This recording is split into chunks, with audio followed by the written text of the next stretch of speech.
text arrived at 11:17 on a Tuesday night while I was sitting in my carport in Clear Lake, elbows deep in the carburetor of a 1974 Ford pickup I'd been restoring for 3 years without much urgency. 2 words, and a live location pin. 2 words I hadn't seen in over 20 years. Blue Star. My daughter Simone hadn't used those words since she was 13 years old. I remember the moment my hands went still. Not shaking, just still. The kind of stillness that happens when your nervous system understands something your brain hasn't finished processing yet. Gulf Coast heat still hung heavy in the air even at that hour, thick and unmoving the way only Houston summers managed to be.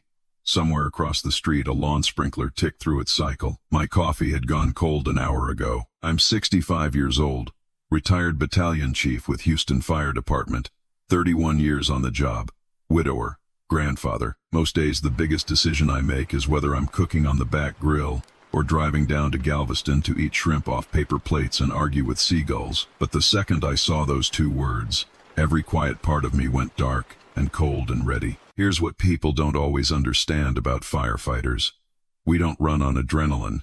We run on pattern recognition. You see enough smoke, you learn what's burning before the door ever opens. And every instinct I had, trained across 31 years of pulling people out of places they couldn't pull themselves out of, said exactly one thing: get in the truck. Right now. I called first anyway, straight to voicemail, called again, nothing. By the 3rd call, I was already reversing out of the driveway. I need to tell you something before this story goes any further, because this isn't just a story about one terrible night. I've responded to structure fires where families lost everything in under 12 minutes. I've held strangers' children on front lawns while paramedics worked on their parents 20 feet away. I have seen this world at some of its worst and most irreversible angles. And nothing, not one call in 31 years, prepared me for what I walked into that night, or for what I realized I had been choosing not to see for years before it. Simone and I made the Blue Star Code the winter after her mother passed. Rhonda died from a sudden stroke at 44 years old. No warning, no goodbye, no preparation. Simone was 13 and working very hard to seem tougher than she felt. One evening after the funeral, she climbed up onto the bathroom counter the way she used to when she was small, to talk to me while I shaved. She asked me something I never forgot. She said, "Dad, what if someday I'm really scared and I can't find the right words?" So we built the code between us. Blue Star meant, don't ask questions, don't hesitate, just come. She never used it, not once in 22 years, until tonight. That's when I called Ray Delgado. Ray did 26 years with Houston PD before he retired. He's one of those men who seems perpetually half asleep until something actually needs doing, and then he is the clearest thinking person in any room. He answered on the 3rd ring, sounding like he'd been unconscious for hours. I told him 2 things. She used the code. Then, her address in Katy. Silence.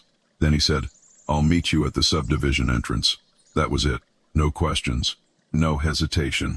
I drove the Katy freeway in rain that came sideways the way it does in Houston. The kind of rain that makes highway lanes feel like suggestions. Old Tejano music played through one working speaker. I barely processed any of it. I kept thinking about small things I had filed away carefully and chosen not to examine. Simone wearing long sleeves at Easter brunch in April. The way she apologized constantly for things that weren't her fault. How Gracie, my granddaughter, would go perfectly still and silent when Marcus raised his voice even slightly. Like a child who had already learned, very early, that stillness was safer than sound. Last Thanksgiving, Marcus corrected Simone in front of 8 people at my dining room table because her green bean casserole had too much salt. He didn't yell, worse than yelling. That quiet, condescending tone people use when they want the entire room to understand that you are beneath them, while maintaining the appearance of reasonableness. Simone laughed it off immediately and started clearing dishes. Her hands were trembling while she carried them to the kitchen. I saw it. I said nothing. I told myself it wasn't my place. I told myself that keeping peace was the same thing as keeping people safe. It isn't. It never was. I reached the Katy subdivision around 11:50. Ray was already parked near the entrance in his gray F-150. Arms folded, face unreadable. He climbed into my cab without a word, and we drove the last half-mile in silence past identical beige houses with decorative stone accents and tiny manicured lawns, the kind of neighborhood that looks expensive from a distance and feels hollow up close. Marcus loved places like that, loved how they looked from the outside. That should have told me something long before tonight. Simone's porch light was burning. I killed my headlights and we sat for a moment. Then we heard it, even through the rain. Shouting. Ray looked at me carefully. "You want me to call it in?" I was already scanning the property. Kitchen window lit yellow. Gracie's little bike tipped over near the garage door, Simone's car in the driveway. Then Marcus's voice cut clean through the walls and the rain. "You think your father can fix everything for you?" I got out of the truck. I don't remember crossing the lawn. I remember rain soaking through my shirt immediately and Ray matching my stride without a word. And I remember somewhere in my chest a door quietly closing on something calm and patient that I'd been keeping open for years. Because I had been patient. I had been respectful. I had stood at family dinners and told myself Marcus just had strong opinions. I had introduced him to old department contacts and helped him get meetings he wouldn't have gotten otherwise. I had liked him, genuinely liked him, once. That was the part that made everything harder. Halfway up the walk, something shattered inside the house. Then Gracie crying. Not loud. Worse than loud. That specific trapped, trying not to be heard sound children make when they've already learned that crying louder makes things worse. I opened the front door without knocking. The smell hit me before the image assembled. Whiskey and burnt food and something sharp underneath both of those. Then my eyes caught up. Simone near the dining table, one arm pressed against her ribs, her lower lip split and actively bleeding. Gracie pressed halfway behind her mother's legs, wearing little yellow pajamas with turtles printed on them, and Marcus Hale standing at the kitchen island, still holding a glass, watching me with an expression shifting in real time from surprise to calculation. "Gerald," he said quickly, "this isn't what it looks like." In 31 years responding to emergencies, I heard that sentence more times than I can count. It was always exactly what it looked like. Gracie saw me and ran. "Grandpa." I crouched and she hit my chest like she'd been waiting to fall apart for hours. She was shaking in that deep, full-body way that tells you a child has been holding fear inside for far longer than one evening. I held her against me for 3 seconds. Then I passed her gently to Ray, who had already moved up behind me, and crouched down quietly. "Hey there, little one. Think you can help me find something to drink in that kitchen?" Gracie nodded through tears and took his hand. Simone still wouldn't look directly at me. That hurt worse than anything visible in that room. Marcus spread his hands like a man explaining a billing error. Couples argue, right? Things get heated. She threw something first. He shifted his weight slightly and I watched Simone's shoulders contract in a small, reflexive flinch. Tiny movement. Invisible to someone not watching for it. I spent 31 years reading body language inside burning buildings, in stairwells and smoke-filled rooms, learning to read what people's bodies say when their mouths can't. Fear has posture. My daughter had it. She'd had it for a long time. "I'm taking Simone and Gracie with me tonight." The laugh Marcus gave was short and ugly. "You can't just walk into someone's." Simone started moving toward the hallway and Marcus grabbed her arm. Hard. She gasped. Something cold and very certain moved through me then. I walked directly up to him until he had to adjust his gaze slightly upward to meet mine. I said it quietly, almost softly. "Take your hands off my daughter." His grip loosened. He tried the smirk, the one designed to make me feel old and irrelevant. "What are you going to do, old man? Call the fire department?" Ray's voice came from the kitchen doorway, even and unhurried. "Already called someone." 12 minutes later, 2 Harris County patrol cars pulled silently to the curb. No sirens. By then, Marcus had undergone his transformation. That was the piece that frightened me most about him. Not the anger, but the switch. 1 minute he was shattering things in front of his child. The next he stood in the living room, performing the expression of an exhausted husband dealing with an overreaction, sighing at precisely the right moments, saying things like, "I really think her father escalated this situation significantly." Simone sat at the kitchen table with a bag of frozen corn against her cheek, while a deputy asked his questions patiently. "Did your husband strike you tonight?" Long pause. She looked toward Marcus. The deputy waited. "We both got upset," she whispered finally. I closed my eyes for a moment. Without her cooperation, there would be no arrest that night. The deputy encouraged separation for the evening. Simone packed 2 bags with trembling hands while Marcus followed her from room to room saying things like, "You're really doing this. And Gracie needs stability, and you're going to regret putting her through this." Each sentence engineered, each one precise. Men like Marcus don't need to win the argument. They just need everyone else to run out of energy before they do. As Simone zipped Gracie's small backpack near the front door, Marcus suddenly softened his voice entirely. "Simone, come on, baby." For half a second I watched confusion cross my daughter's face, that terrible, familiar pull backward that people feel when the person who has been hurting them suddenly sounds like the person they married. Then Gracie reached up in the dark hallway and found her mother's hand. We left. The drive back to Clear Lake was quiet except for the wipers and the sound of Gracie eventually going still in the back seat, exhausted past the point of crying. Ray followed behind us in his F-150 until I pulled into my neighborhood near the water. Simone used to love this neighborhood when she was small. Old ranch houses, boats rocking in their slips behind the backyard fences, salt air coming off the bay when the wind was right. Back when life made sense to both of us in simpler ways. Gracie fell asleep on my couch within minutes of arriving. Ray quietly found extra blankets. Simone stood in my kitchen staring at the coffee maker like she'd temporarily forgotten how the world worked. I made the coffee anyway. She wrapped both hands around the mug and held it without drinking for a very long time. Ray left around 2 in the morning. Before going, he stopped beside me on the front porch. "This didn't start tonight," he said quietly. "No." "How long do you think?" I looked through the window at Simone sitting motionless at my table. "Longer than I let myself admit," I told him. Ray nodded once. "I'll start pulling public records in the morning." Then he disappeared into the dark. I didn't sleep. Honestly, if you're watching this and you've ever sat alone in a dark kitchen at 4 in the morning replaying every small moment you softened because confronting it felt uncomfortable, you already know exactly what that night felt like. Every warning sign I'd cataloged and filed and moved past without action. Every time I told myself it wasn't my place. Every time Simone said, "Please don't make this worse," Dad and I believed keeping the peace was the same as keeping her safe. The answer to the question that visits you at 4 in the morning is always the same. It isn't. It was never the same thing. And knowing that doesn't make the knowledge easier to carry. Simone walked into the kitchen around 4:15 wearing one of her old high school sweatshirts she'd kept at my house for years. We sat across from each other in the dark for a long time. Then she asked me something I wasn't ready for. She said, "Do you think less of me for staying?" That question nearly shattered me completely. "I hate that you thought you had to ask me that," I told her. And that's when she started crying. Not dramatic crying, exhausted crying. The kind that comes when a person has held the edges of themselves together for so long that finally letting go feels almost physical. Over the next hour, pieces came out slowly. Marcus controlled nearly every account they shared, checked her phone regularly, picked arguments before family events so she would seem unstable to outside observers afterward, criticized her weight, her parenting, her decisions for days at a stretch without stopping. And when he drank, the floor fell out from under everything. "How long?" I asked. She looked at her untouched coffee for a long time.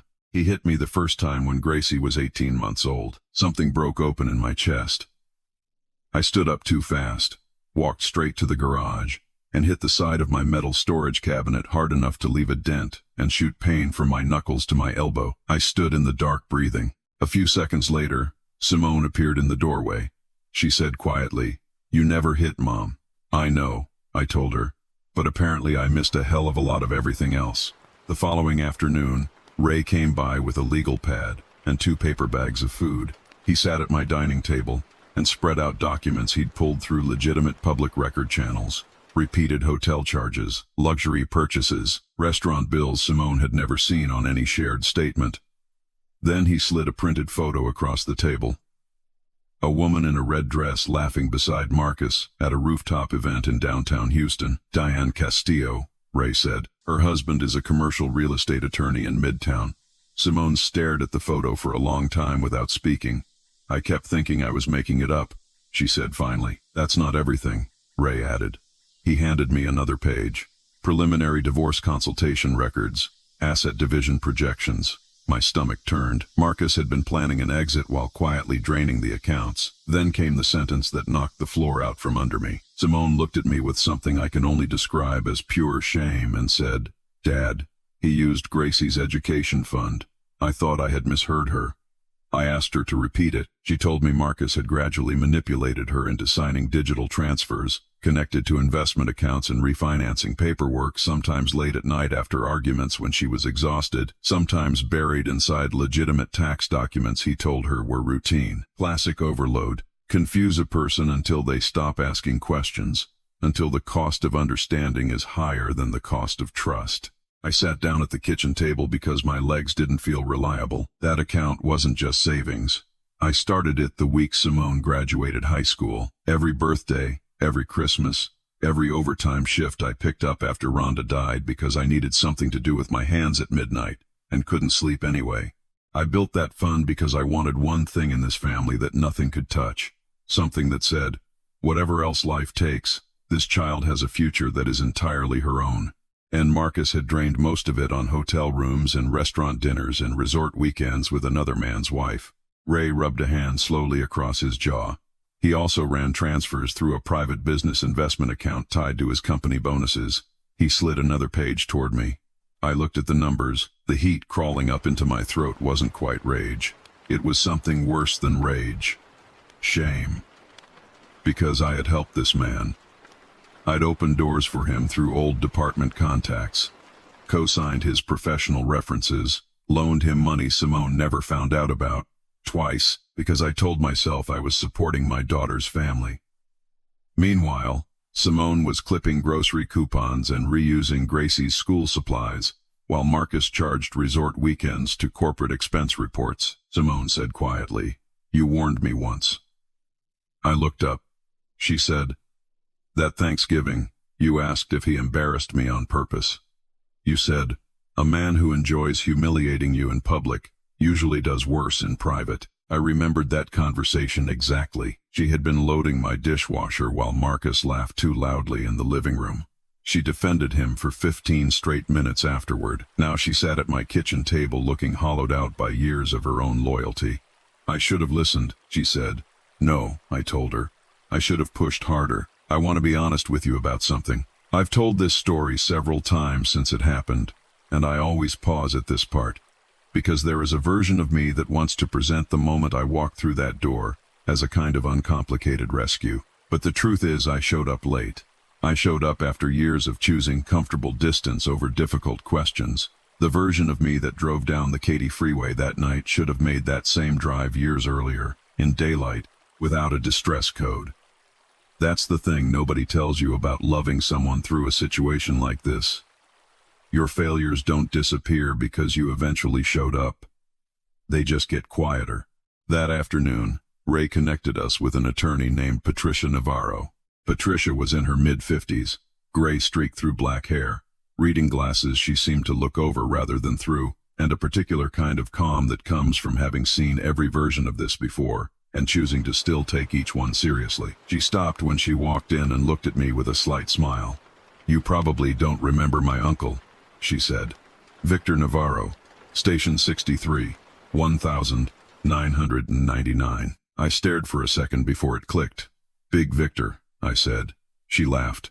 "He still tells people about that warehouse fire on Westheimer. Your crew pulled him out of the 3rd floor. I remember every second of that night," I told her. That brief warmth disappeared the moment she opened Simone's paperwork. For nearly 2 hours, she reviewed bank transfers, text, screenshots, account statements, and the divorce consultation records. When she was done, she looked directly at Simone. "What your husband has likely committed goes well beyond infidelity, financial abuse, fraudulent misrepresentation on joint accounts, potentially criminal misuse of funds connected to a minor's education account." Simone said, "He always told me it didn't matter legally because we were married." Patricia shook her head once. "That is not how this works." Then Simone asked the question that was underneath everything else she'd said. "What if he uses custody to maintain control?" Patricia's voice softened slightly. "Family courts take documented abuse and financial deception very seriously, especially when a child's welfare is directly involved." Simone nodded. But I could see it in her face. The door was standing open and she hadn't fully believed yet that she was allowed to walk through it. If you have ever watched someone you love stand at an open door they cannot make themselves step through, you understand that moment, not because they are weak, but because the person who hurt them spent years making the world outside that door feel more frightening than the pain inside it. That's what abuse actually builds. Not chains. A geography of doubt. Over the following week, small things shifted. Simone opened her own checking account, changed every password, started answering calls from friends she'd gradually stopped returning over the years. One afternoon I heard her laughing in my backyard with a former colleague on the phone, while Gracie chased soap bubbles through the grass. Real laughter. The first I had heard from my daughter in a very long time. Marcus, meanwhile, became unpredictable. Apologetic one day, threatening the next. I miss my family. Then, your grandfather is poisoning you against me. Then, Gracie deserves both parents present. Then, and this one I read while parked at a gas station on I-10 and had to sit with for a long time before I trusted my hands. You think anyone else will want you now. At 65 years old you understand something you don't at 30. A decision made at the peak of anger can erase 50 years of discipline in 30 seconds. So I sat in that parking lot and listened to a sports radio station I had no interest in until the feeling settled. One evening, Patricia arrived at my house with a folder Ray had helped her compile. Corporate expense reports, reimbursement claims for hotels, restaurant dinners, a private apartment, weekend trips to properties Marcus had no business visiting. Not cinematic fraud, realistic greed. The kind built on the quiet belief that small thefts accumulate slowly enough that no one will ever notice until it's too late to matter. Ray provided the documentation to Marcus's employer through appropriate channels. No confrontation, no theater, just records arriving where they needed to arrive. Separately, Diane Castillo's husband, a midtown commercial attorney named Daniel Mercer, received information connecting Marcus to the affair. No one coordinated for drama. Real consequences don't usually arrive all at once. Pressure builds quietly first. Patricia closed the folder and looked at Simone steadily. The only question remaining is whether you're ready to stop protecting him. The room went entirely still. Outside, I could hear Gracie riding her bike in slow circles in the driveway, singing something to herself in the evening light. Simone stared at the paperwork for a long time. Then she exhaled and nodded once. 3 weeks later, Marcus Hale walked into the Houston Children's Foundation Gala at the Marriott Marquis downtown like a man who believed his life was on an upswing. That was the tragic piece of it. He still thought he was the smartest person in every room he entered. I kept it simple that evening. Dark blazer, gray slacks, old watch Rhonda gave me on our 25th anniversary. No insignia, no department pins. Half the room probably assumed I was somebody's retired uncle along for the salmon. Perfect. Ray stood near the back bar with club soda looking like a man waiting on a delayed flight. Patricia moved through the crowd the way she moved through everything, quietly, efficiently, with the particular calm of someone already several moves ahead. Marcus arrived in a charcoal suit with a pocket square, and the specific energy of a man auditioning for a version of himself that was still possible. Handshakes and wide smiles and a big laugh you could hear from across the ballroom. Diane Castillo walked beside him in a silver dress. People noticed. Most pretended not to. That is Houston professional society. Everyone sees everything. Nobody says it out loud until there is blood in the water. I watched Marcus work the room for a while. At one point he was talking loudly enough that I could hear from 40 feet away. Big promotion coming through next quarter. They finally recognized what I bring to the table. Ray materialized beside me without me noticing him approach. That man could drown in 2 feet of water and still think he discovered swimming.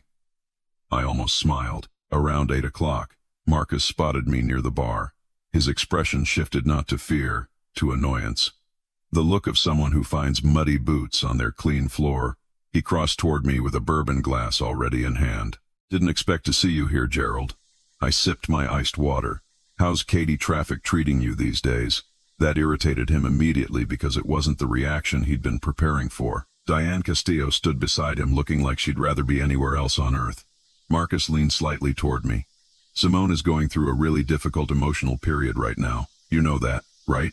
Set up. He wanted witnesses to hear his framing first. I looked him directly in the eye. My daughter is doing better than she has in years. His jaw tightened for exactly half a second before the practiced smile returned. Well, we all find our comfort stories. He walked away, but I noticed him glance back twice. By 8:30, things were already shifting beneath the surface of that ballroom. Certain executives who had been warm earlier were now absorbed by their phones. Diane kept scanning the room with a nervous frequency that didn't match the occasion. Marcus was drinking faster and talking louder, trying to hold the center of every conversation through volume. Then Daniel Mercer walked in. Tall man, mid-40s, controlled fury written into every line of his posture. He walked directly to Diane. No raised voice, no public scene, just 4 words, low and final. "We need to leave now."